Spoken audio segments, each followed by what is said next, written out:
प्रिय भक्तों नमस्कार। नवरात्रि के प्रथम दिवस में मां शैलपुत्री की पूजा की जाती है। हिंदू मान्यताओं के अनुसार मां शैलपुत्री सती का अवतार है। इस अवतार में वह राजा दक्ष प्रजापति की बेटी थी। मां शैलपुत्री के एक हाथ में त्रिशूल और दूसरे हाथ में कमल का पुष्प है। यह नंदी नामक बैल पर सवार संपूर्ण हिमालय पर विराजमान है। नवरात्रि के प्रथम दिवस में जो कोई भक्त श्रद्धा और भाव से मां शैलपुत्री की पूजा अर्चना करता है, उसकी सभी मनोकामनाएं पूर्ण होती हैं। इस वीडियो के माध्यम से हम आपको मां शैलपुत्री के मंत्र, प्रार्थना, स्तुति, ध्यान, स्तोत्र और कवच बता रहे हैं। श्रद्धा भाव से श्रवण करें। ओम देवी शैलपुत्र्यै नमः। वंदे वाञ्छितलाभाय चंद्रार्धकृतशेखरां वृषारूढ़ां शूलधरां शैलपुत्रीं यशस्विनीं या देवी सर्वभूतेषु मां शैलपुत्री रूपेण संस्थिता। नमस्तस्यै नमस्तस्यै नमस्तस्यै नमो नमः।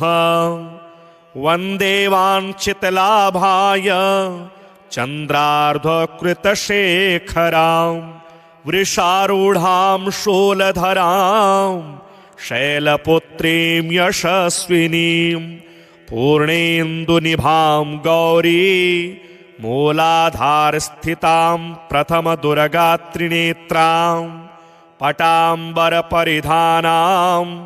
रत्नाकिरीटा नामालंकारभूषिता प्रफुल्लवन्दना पल्लवाधरां कान्तकपोलां तुगमकुचां कमनीयां लावण्यां स्नेमुखी क्षीणमद्यां नितम्बिनीं प्रथमदुर्गा त्वं हि भवसागरहतारिणीं धन ऐश्वर्यदायिनी शैलपुत्री प्रणमाम्यहं। त्रिलोचननी त्वं हि परमानन्दप्रदीयमान् सौभाग्यरोगदायिनी शैलपुत्री प्रणमाम्यहं। चराचरेश्वरी त्वं हि महामोहविनाशिनीं मुक्तिभुक्तिदायिनीं शैलपुत्री प्रणमाम्यहं। ओंकारः शिरः पातु मूलाधारनिवासिनी ह्रींकारः पातु ललाटे बीजरूपा महेश्वरी श्रींकारः पातु वदने लावण्या महेश्वरी हुंकार पातु हृदयं तारिणी शक्ति स्वगृता फटकार पातु सर्वांगे सर्वसिद्धि फलप्रदा। वंदे वाञ्छितलाभाय चंद्रार्धकृतशेखरां वृषारूढ़ां शूलधरां शैलपुत्रीं यशस्विनीं या देवी सर्वभूतेषु मां शैलपुत्री रूपेण संस्थिता। नमस्तस्यै नमस्तस्यै नमस्तस्यै नमो नमः। वंदे वाञ्छितलाभाय चंद्रार्धकृतशेखरां वृषारूढ़ां शूलधरां शैलपुत्रीं यशस्विनीं पूर्णेन्दुनिभां गौरी मूलाधारस्थितां प्रथमदुर्गात्रिनेत्रां पटाम्बरपरिधानां रत्नाकिरीटा नामालंकारभूषिता प्रफुल्लवन्दना पल्लवाधरां कान्तकपोलां तुगमकुचां कमनीयां लावण्यां स्नेमुखी क्षीणमद्यां नितम्बिनीं प्रथमदुर्गा त्वं हि भवसागरहतारिणीं धन ऐश्वर्यदायिनी शैलपुत्री प्रणमाम्यहं। त्रिलोचननी त्वं हि परमानन्दप्रदीयमान् सौभाग्यरोगदायिनी शैलपुत्री प्रणमाम्यहं। चराचरेश्वरी त्वं हि महामोहविनाशिनीं मुक्तिभुक्तिदायिनीं शैलपुत्री प्रणमाम्यहम्। ओंकारः मे शिरः पातु मूलाधारनिवासिनी। ह्रींकारः पातु ललाटे बीजरूपा महेश्वरी। श्रींकार पातु वदने लावण्या महेश्वरी। हुंकार पातु हृदयं तारिणी शक्ति स्वगृता। फटकार पातु सर्वांगे सर्वसिद्धि फलप्रदा। वंदे वाञ्छितलाभाय चंद्रार्धकृतशेखरां। वृषारूढां शूलधरां शैलपुत्रीं यशस्विनीं। या देवी सर्वभूतेषु मां शैलपुत्री रूपेण संस्थिता। नमस्तस्यै नमस्तस्यै नमस्तस्यै नमो नमः। वन्दे वाञ्छितलाभाय चन्द्रार्धकृतशेखरां। वृषारूढां शूलधरां शैलपुत्रीं यशस्विनीं। पूर्णेन्दुनिभां गौरी मूलाधारस्थितां प्रथमदुर्गात्रिनेत्रां। पटाम्बरपरिधानां रत्नाकिरीटा नामालङ्कारभूषिता। प्रफुल्लवन्दना पल्लवाधरां कान्तकपोलां तुगमकुचां। कमनीयां लावण्यां स्नेमुखी क्षीणमद्यां नितम्बिनीं। प्रथमदुर्गा त्वं हि भवसागरहतारिणीं। धन ऐश्वर्यदायिनी शैलपुत्री प्रणमाम्यहम्। त्रिलोचननी त्वं हि परमानन्दप्रदीयमान्। सौभाग्यरोगदायिनी शैलपुत्री प्रणमाम्यहम्। चराचरेश्वरी त्वं हि महामोहविनाशिनीं मुक्तिभुक्तिदायिनीं शैलपुत्री प्रणमाम्यहम्। ओंकारः मे शिरः पातु मूलाधारनिवासिनी। ह्रींकारः पातु ललाटे बीजरूपा महेश्वरी। श्रींकार पातु वदने लावण्या महेश्वरी। हुंकार पातु हृदयं तारिणी शक्ति स्वगृता। फटकार पातु सर्वांगे सर्वसिद्धि फलप्रदा। वंदे वाञ्छितलाभाय चंद्रार्धकृतशेखरां। वृषारूढां शूलधरां शैलपुत्रीं यशस्विनीं। या देवी सर्वभूतेषु मां शैलपुत्री रूपेण संस्थिता। नमस्तस्यै नमस्तस्यै नमस्तस्यै नमो नमः। वन्दे वाञ्छितलाभाय चन्द्रार्धकृतशेखरां। वृषारूढां शूलधरां शैलपुत्रीं यशस्विनीं। पूर्णेन्दुनिभां गौरी मूलाधारस्थितां प्रथमदुर्गात्रिनेत्रां। पटाम्बरपरिधानां रत्नाकिरीटा नामालङ्कारभूषिता। प्रफुल्लवन्दना पल्लवाधरां कान्तकपोलां तुगमकुचां। कमनीयां लावण्यां स्नेमुखी क्षीणमद्यां नितम्बिनीं। प्रथमदुर्गा त्वं हि भवसागरहतारिणीं। धन ऐश्वर्यदायिनी शैलपुत्री प्रणमाम्यहम्। त्रिलोचननी त्वं हि परमानन्दप्रदीयमान्। सौभाग्यरोगदायिनी शैलपुत्री प्रणमाम्यहम्। चराचरेश्वरी त्वं हि महामोहविनाशिनीं मुक्तिभुक्तिदायिनीं शैलपुत्री प्रणमाम्यहम्। ओंकारः मे शिरः पातु मूलाधारनिवासिनी। ह्रींकारः पातु ललाटे बीजरूपा महेश्वरी। श्रींकार पातु वदने लावण्या महेश्वरी। हुंकार पातु हृदयं तारिणी शक्ति स्वगृता। फटकार पातु सर्वांगे सर्वसिद्धि फलप्रदा। वंदे वाञ्छितलाभाय चंद्रार्धकृतशेखरां। वृषारूढां शूलधरां शैलपुत्रीं यशस्विनीं। या देवी सर्वभूतेषु मां शैलपुत्री रूपेण संस्थिता। नमस्तस्यै नमस्तस्यै नमस्तस्यै नमो नमः।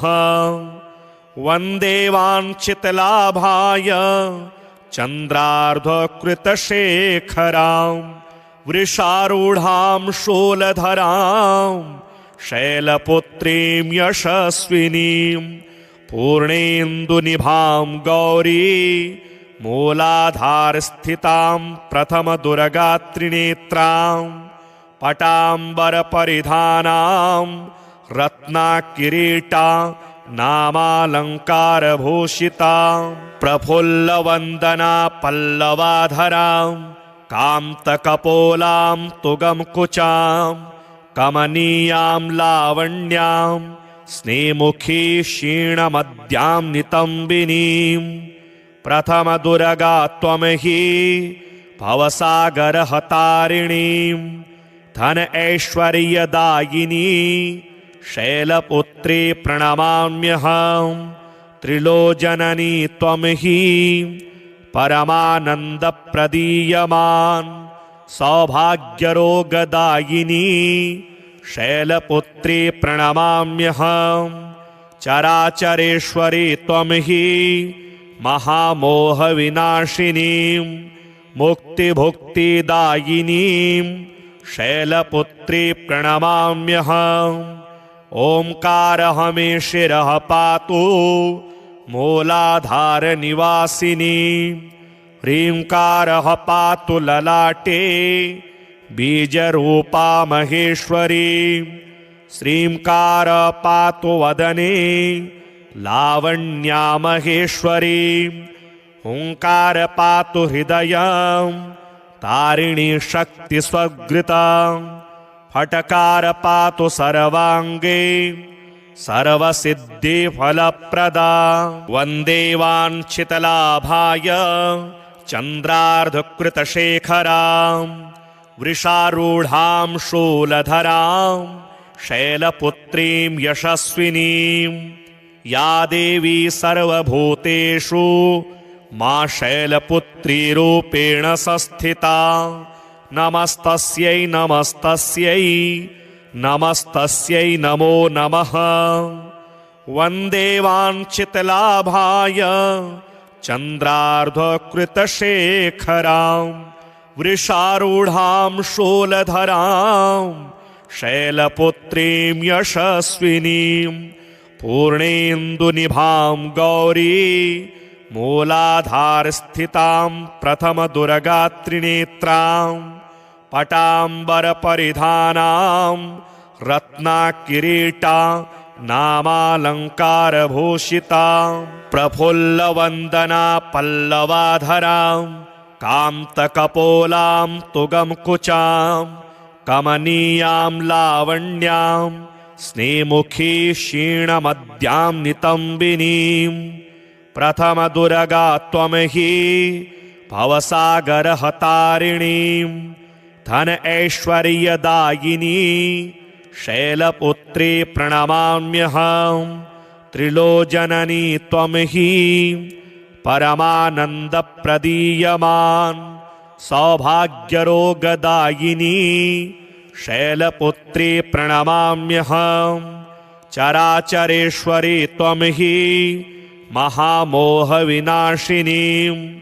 मुक्तिभुक्तिदायिनीं शैलपुत्री प्रणमाम्यहम्।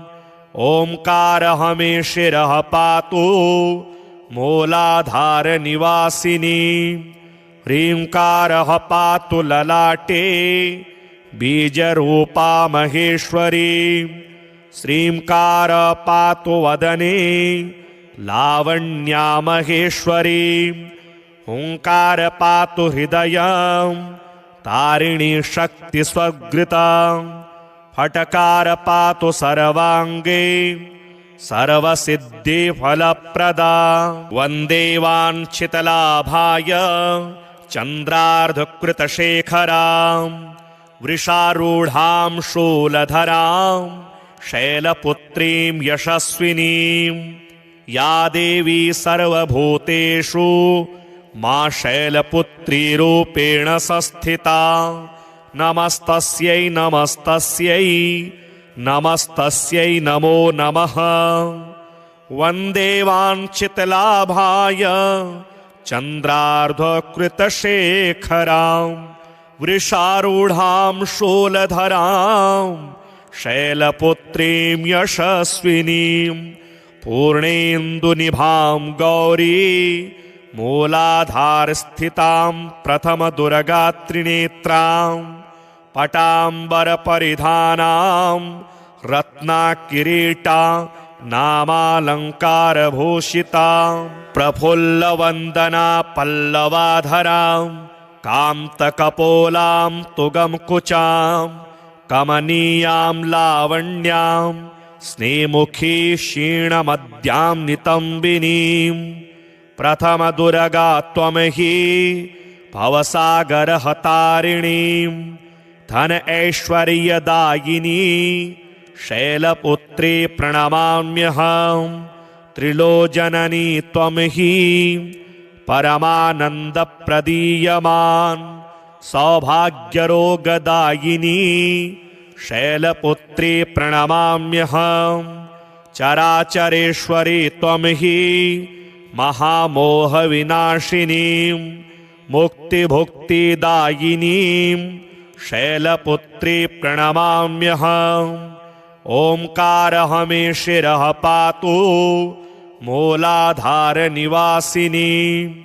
ह्रींकारः पातु ललाटे बीजरूपा महेश्वरी। श्रींकार पातु वदने लावण्या महेश्वरी। हुंकार पातु हृदयं तारिणी शक्ति स्वगृता। फटकार पातु सर्वांगे सर्वसिद्धि फलप्रदा। वंदे वाञ्छितलाभाय चंद्रार्धकृतशेखरां।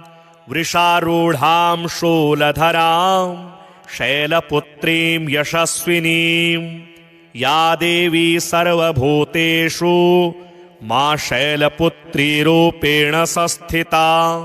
नमस्तस्यै नमस्तस्यै नमस्तस्यै नमो नमः। वन्दे वाञ्छितलाभाय चन्द्रार्धकृतशेखरां। वृषारूढां शूलधरां शैलपुत्रीं यशस्विनीं। पूर्णेन्दुनिभां गौरी मूलाधारस्थितां प्रथमदुर्गात्रिनेत्रां। पटाम्बरपरिधानां रत्नाकिरीटा नामालङ्कारभूषितां। प्रफुल्लवन्दना पल्लवाधरां कान्तकपोलां तुगमकुचां। कमनीयां लावण्यां स्नेमुखी क्षीणमद्यां नितम्बिनीं। प्रथमदुर्गा त्वमहि भवसागरहतारिणीं। धन ऐश्वर्यदायिनी शैलपुत्री प्रणमाम्यहम्। त्रिलोचननी त्वमहि परमानन्दप्रदीयमान्। सौभाग्यरोगदायिनी शैलपुत्री प्रणमाम्यहम्। चराचरेश्वरी त्वमहि महामोहविनाशिनीं।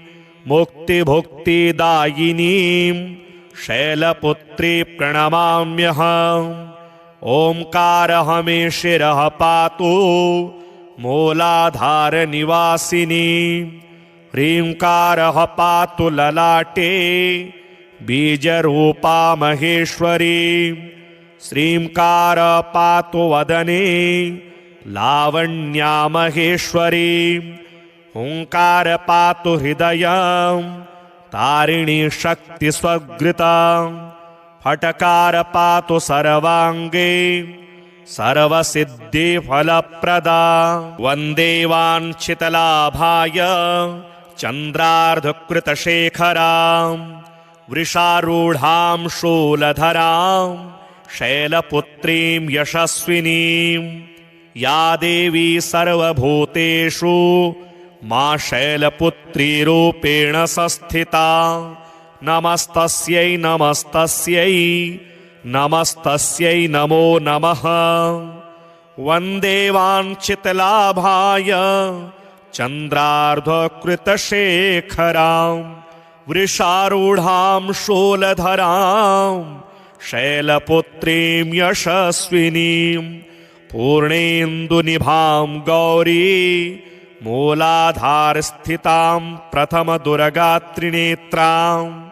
पटाम्बरपरिधानां रत्नाकिरीटा नामालङ्कारभूषितां। प्रफुल्लवन्दना पल्लवाधरां कान्तकपोलां तुगमकुचां। कमनीयां लावण्यां स्नेमुखी क्षीणमद्यां नितम्बिनीं। प्रथमदुर्गा त्वं हि भवसागरहतारिणीं। धन ऐश्वर्यदायिनी शैलपुत्री प्रणमाम्यहम्। त्रिलोचननी त्वं हि परमानन्दप्रदीयमान्। सौभाग्यरोगदायिनी शैलपुत्री प्रणमाम्यहम्। चराचरेश्वरी त्वं हि महामोहविनाशिनीं। मुक्तिभुक्तिदायिनीं शैलपुत्री प्रणमाम्यहम्। ओंकारः मे शिरः पातु मूलाधारनिवासिनी। ह्रींकारः पातु ललाटे बीजरूपा महेश्वरी। श्रींकार पातु वदने लावण्या महेश्वरी। हुंकार पातु हृदयं तारिणी शक्ति स्वगृता। फटकार पातु सर्वांगे सर्वसिद्धि फलप्रदा। वंदे वाञ्छितलाभाय चंद्रार्धकृतशेखरां। वृषारूढां शूलधरां शैलपुत्रीं यशस्विनीं। या देवी सर्वभूतेषु मा शैलपुत्री रूपेण संस्थिता। नमस्तस्यै नमस्तस्यै नमस्तस्यै नमो नमः। वन्दे वाञ्छितलाभाय चन्द्रार्धकृतशेखरां। वृषारूढां शूलधरां शैलपुत्रीं यशस्विनीं। पूर्णेन्दुनिभां गौरी मूलाधारस्थितां प्रथमदुर्गात्रिनेत्रां। पटाम्बरपरिधानां रत्नाकिरीटा नामालङ्कारभूषितां। प्रफुल्लवन्दना पल्लवाधरां कान्तकपोलां तुगमकुचां। कमनीयां लावण्यां स्नेमुखी क्षीणमद्यां नितम्बिनीं। प्रथमदुर्गा त्वं हि भवसागरहतारिणीं। धन ऐश्वर्यदायिनी शैलपुत्री प्रणमाम्यहम्। त्रिलोचननी त्वं हि परमानन्दप्रदीयमान्। सौभाग्यरोगदायिनी शैलपुत्री प्रणमाम्यहम्। चराचरेश्वरी त्वं हि महामोहविनाशिनीं। मुक्तिभुक्तिदायिनीं शैलपुत्री प्रणमाम्यहम्। ओंकारः मे शिरः पातु मूलाधारनिवासिनी। ह्रींकारः पातु ललाटे बीजरूपा महेश्वरी। श्रींकार पातु वदने लावण्या महेश्वरी। हुंकार पातु हृदयं तारिणी शक्ति स्वगृता। फटकार पातु सर्वांगे सर्वसिद्धि फलप्रदा। वंदे वाञ्छितलाभाय चंद्रार्धकृतशेखरां। वृषारूढां शूलधरां शैलपुत्रीं यशस्विनीं। या देवी सर्वभूतेषु मां शैलपुत्री रूपेण संस्थिता। नमस्तस्यै नमस्तस्यै नमस्तस्यै नमो नमः। वन्दे वाञ्छितलाभाय चन्द्रार्धकृतशेखरां। वृषारूढां शूलधरां शैलपुत्रीं यशस्विनीं। पूर्णेन्दुनिभां गौरी मूलाधारस्थितां प्रथमदुर्गात्रिनेत्रां। पटाम्बरपरिधानां रत्नाकिरीटा नामालङ्कारभूषिता। प्रफुल्लवन्दना पल्लवाधरां कान्तकपोलां तुगमकुचां। कमनीयां लावण्यां स्नेमुखी क्षीणमद्यां नितम्बिनीं। प्रथमदुर्गा त्वं हि भवसागरहतारिणीं। धन ऐश्वर्यदायिनी शैलपुत्री प्रणमाम्यहम्। त्रिलोचननी त्वं हि परमानन्दप्रदीयमान्। सौभाग्यरोगदायिनी शैलपुत्री प्रणमाम्यहम्। चराचरेश्वरी त्वं हि महामोहविनाशिनीं। मुक्तिभुक्तिदायिनीं शैलपुत्री प्रणमाम्यहम्। ओंकारः मे शिरः पातु मूलाधारनिवासिनी। ह्रींकारः पातु ललाटे बीजरूपा महेश्वरी। श्रींकार पातु वदने लावण्या महेश्वरी। हुंकार पातु हृदयं तारिणी शक्ति स्वगृता। फटकार पातु सर्वांगे सर्वसिद्धि फलप्रदा। वंदे वाञ्छितलाभाय चंद्रार्धकृतशेखरां।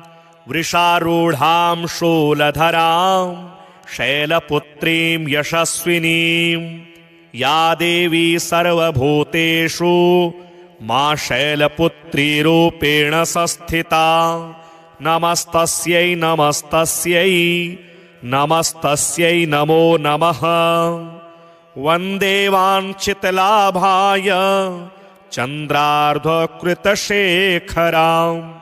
वृषारूढां शूलधरां शैलपुत्रीं यशस्विनीं। पूर्णेन्दुनिभां गौरी मूलाधारस्थितां प्रथमदुर्गात्रिनेत्रां। पटाम्बरपरिधानां रत्नाकिरीटा नामालङ्कारभूषिता। प्रफुल्लवन्दना पल्लवाधरां कान्तकपोलां तुगमकुचां। कमनीयां लावण्यां स्नेमुखी क्षीणमद्यां नितम्बिनीं। प्रथमदुर्गा त्वं हि भवसागरहतारिणीं। धन ऐश्वर्यदायिनी शैलपुत्री प्रणमाम्यहम्। त्रिलोचननी त्वं हि परमानन्दप्रदीयमान्। सौभाग्यरोगदायिनी शैलपुत्री प्रणमाम्यहम्। चराचरेश्वरी त्वं हि महामोहविनाशिनीं। मुक्तिभुक्तिदायिनीं शैलपुत्री प्रणमाम्यहम्। ओंकारः मे शिरः पातु मूलाधारनिवासिनी।